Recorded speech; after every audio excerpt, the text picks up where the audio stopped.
I had this messy countertop and I decided to do something about it. So I headed down to my local hardware store and grabbed a 1x5 board. What I wanted to do is measure the board to fit exactly under my cabinet. So I needed to cut 2 of these. And then I went ahead and measured the second board again to the same height to measure it. And then I got to cut another 2 pieces that'll fit the length of my countertop. I'm going to build a box, but I also want to make sure instead of using just nails or screws that I use glue. Wood glue is very important. It is very strong and will hold this box together. Once I get one side on, I'm going to go ahead and do the other.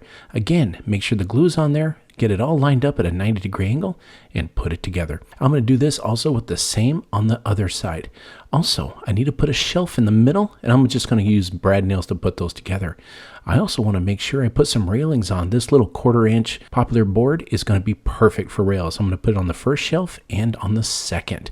Once I get that nailed into place, I'm going to put some super glue on the back. That way I can put some little magnets on there. They stick instantly and they hold just perfect.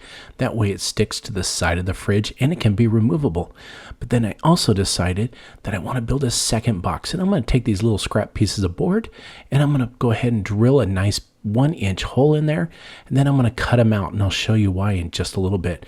Once I use my saw and cut those out, you're going to get a piece that's going to look pretty good, and it's going to look just like this. I need to cut a couple of these, and I'm going to glue them and put them against the second box. These are going to hold some wood dowels for me. When I put those on, I'm going to go and space them evenly, all 3 of those down the side, and I'm going to do it for the other side. Once I get that all together, it's time to put a railing on, but this one's different. I'm going to put some super glue and take some saw blades right here. I'm going to put the super glue on the top, and the saw blade is going to barely stick over with the cutting edge. Once I get that on there, I'm actually going to turn it around so I don't see the blade and put the railing on 2 of these next to these 2 little brackets. They're going to hold the wood dowels. Once I get these on, it's time to go ahead and stain. I'm going to use a stain that's going to just kind of pop with the cabinets and put these 2 together, these 2 boxes, in an L shape.